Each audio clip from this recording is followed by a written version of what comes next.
I don't know who this Scottish family party are, but I will never be voting for them. I don't think anyone should be voting for them because they sound like a bunch of far-right scumbags. End of video.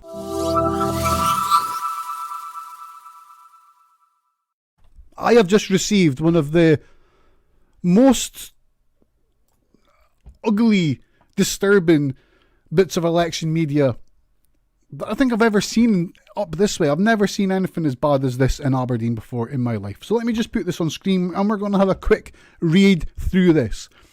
Can someone tell me who the hell are the Scottish Family Party? Well, welcome to Stevie. Well, answer to your question, of course, we're a political party in Scotland. Now, Stevie, as we will see, is not happy. And the points he's made in response to our little flyer are very similar to the points we've had from a lot of other people who've replied. So I'm going to use Stevie's video as a cue to responding to some of these points. Now note here, Stevie doesn't say that he just disagrees with our policies. He says it's ugly and disturbing. And the other words that come up quite a lot in responses are vile, grotesque, filth, etc. We also get lots of messages from people who are saying, oh, thank goodness someone's speaking some sense. Someone's actually representing my views at long last. But let's start and listen to what Stevie's got to say.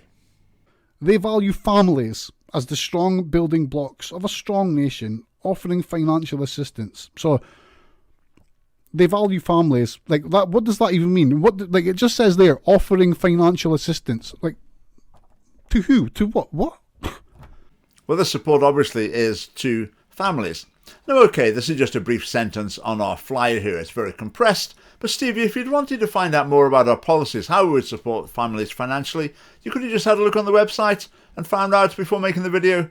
But anyway, to summarise very, very briefly, every nation needs a next generation. Everyone in the nation needs this next generation. So it's only fair that a nation supports those who are paying to provide this next generation, also known as parents. But the UK has a uniquely anti-family tax system. We would want to see that made more fair to families, reflecting the contribution that parents are making to society by bringing up the next generation. Now, Stevie doesn't seem too mad about this policy, so let's move on to the next one. We respect life. We oppose both abortion on demand and assisted suicide. And it took us a whole one section to get to the insanity. Abortion on demand. Assisted suicide. I don't think assisted suicide's even a thing in the UK. You can't, it's against the law. And opposing abortion on demand. Who is anyone to tell anyone not to abort a baby if they're in a... That's not anyone's business. If people want to do that, they can do that. So Stevie, what you're saying here, it's not just that you disagree, you say that we are insane.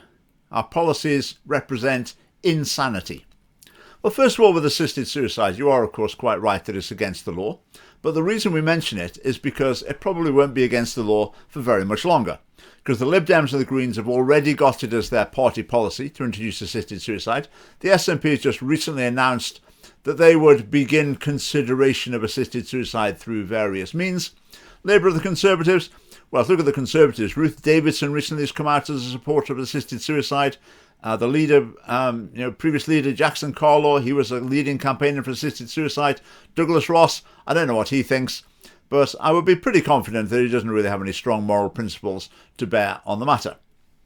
So assisted suicide, in addition to just being straightforwardly morally wrong, we believe it would have a net negative effect on society. One of the main reasons for that is it would result in a culture of pressure on the elderly and the ill who would start thinking to themselves, I really should do my duty and finish myself off instead of being a burden on people. And I think that sort of pressure is inevitable in a society where assisted suicide is legalised. And that's the direction Scotland's heading.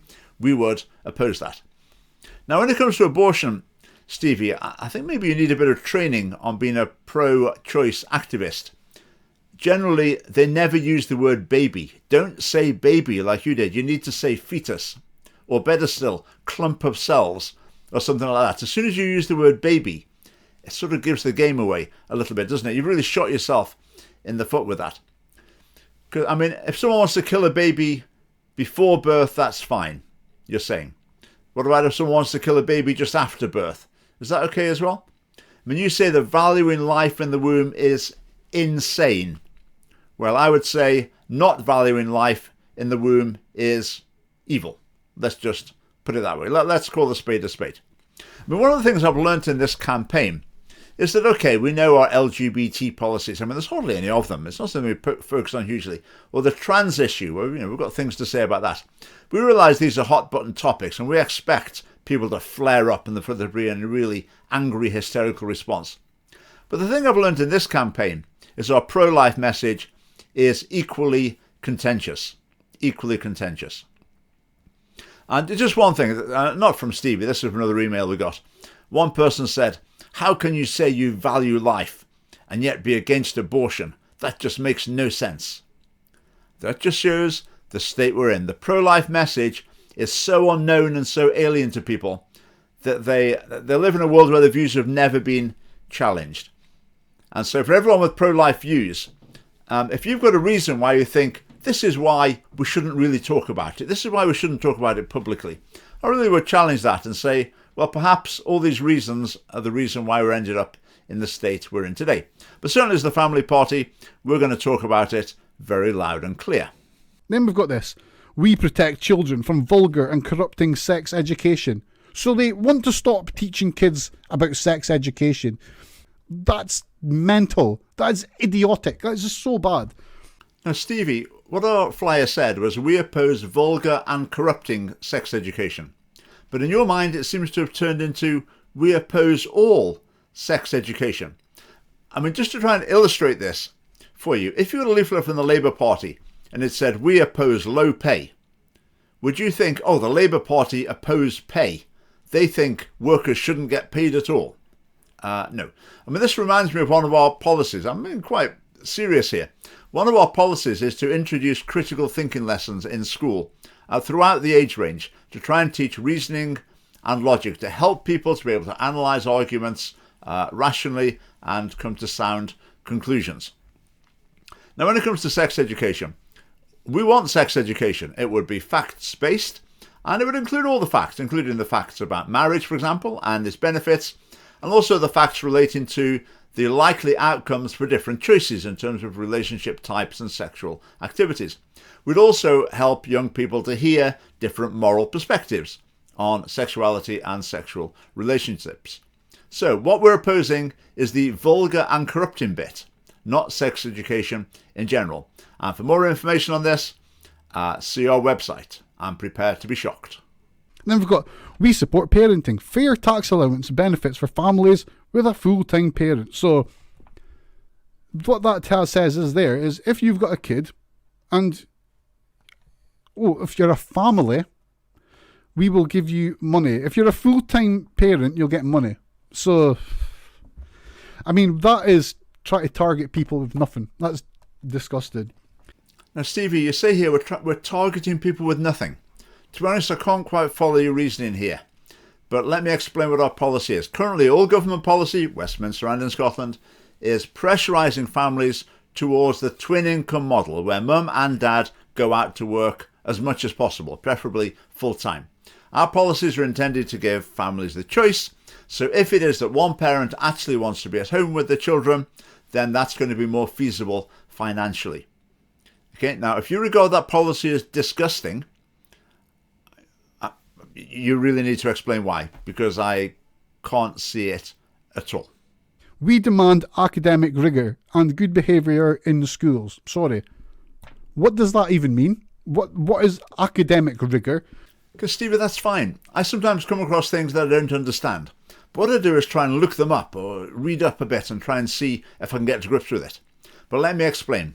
Academic. I mean, in this context, what we mean by academic is related to the study of traditional school subjects. Let's put it that way. Rigour.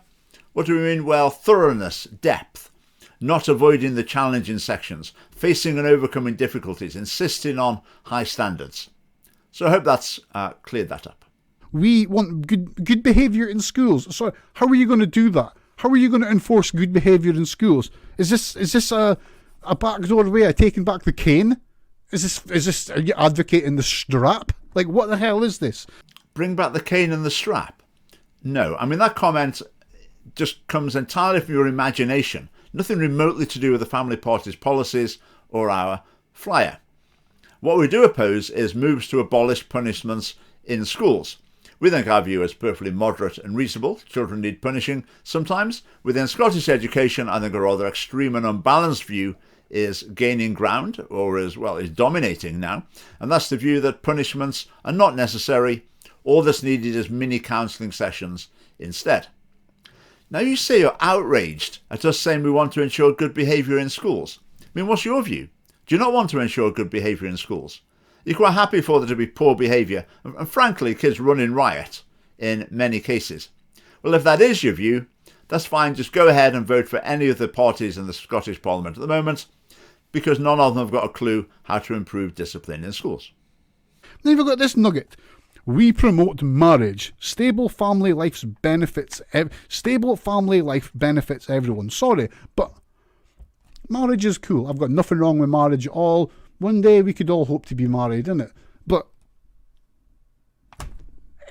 you don't need to be married to have a stable life. There's plenty of people in the world that have got quite a stable life without having that bit of paper in their life.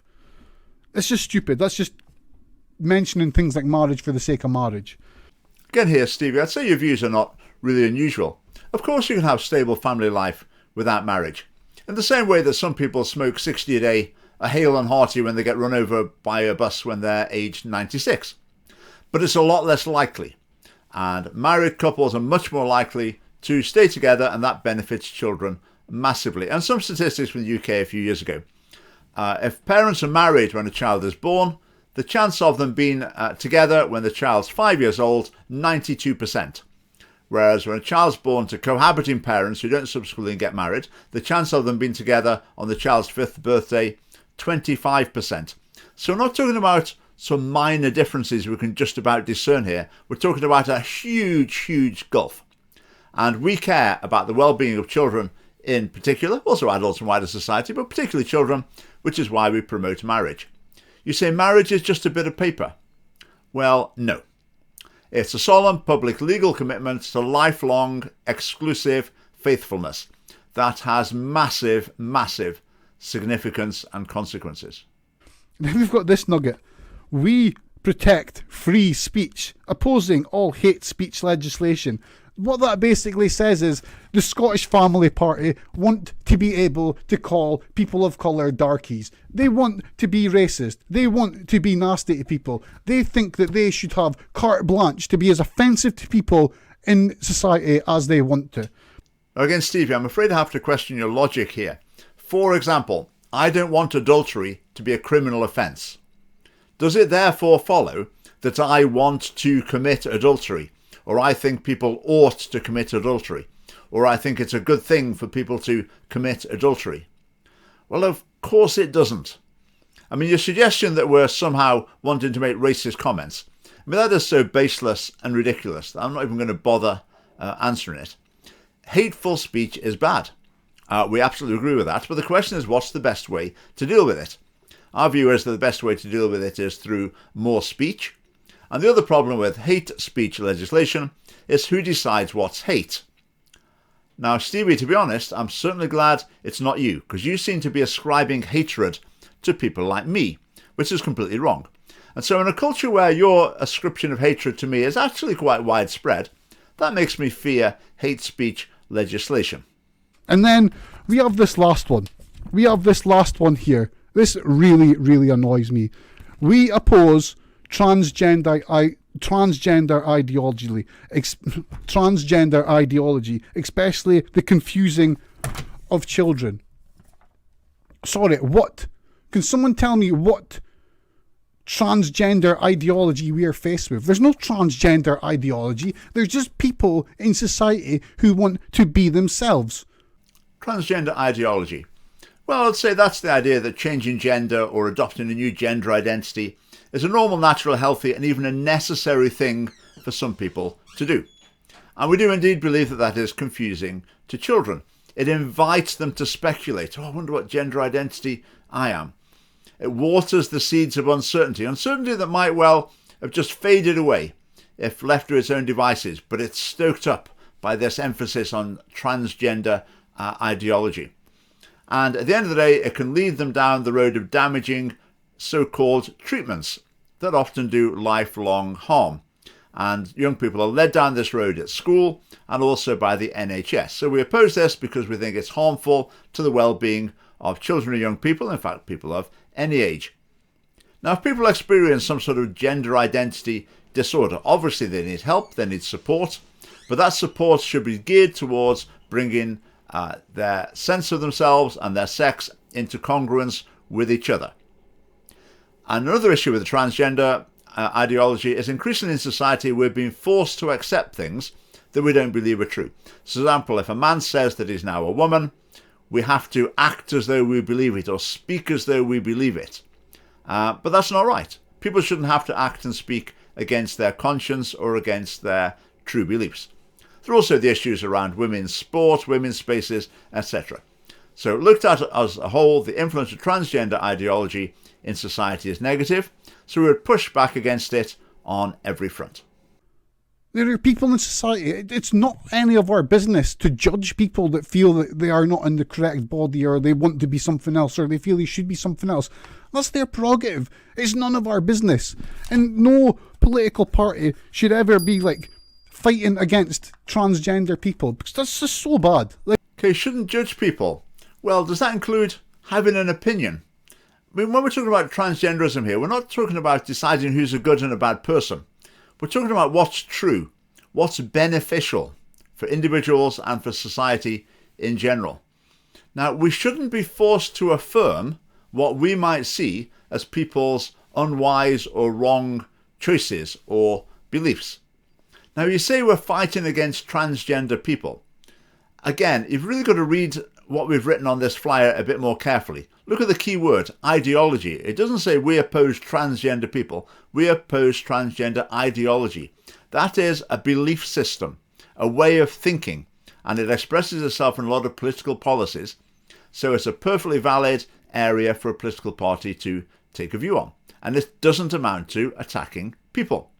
Now, I can see why you think that, because if you consume the mainstream media, I suppose, that's the message, isn't it? Anyone who disagrees with this is sort of being not very nice and hateful and wants ill for various people. But that is not the case at all. And hopefully on reflection, you'll be able to realise that. Let's look at the back of it. Moving beyond the stale old issues, we need some fresh ideas, thinking about new ideas. Our central focus of strengthening family life could help solve many problems in Scotland, from drug abuse to young mental health, from crime to population decline. So they think they're going to stop all the problems in society by banning things, by stopping people doing it. And you know what? It is beyond stupid. It is beyond silly. It is beyond just terrible. Because we all know that prohibition has never stopped anything from happening. Prohibition never works. People will do what they want. They don't do what they're told. And Stevie, again, I'm sorry to say you really seem to have struggled to understand what we're saying here. I mean, for a start, your argument against prohibition sounds to me like an argument against law full stop.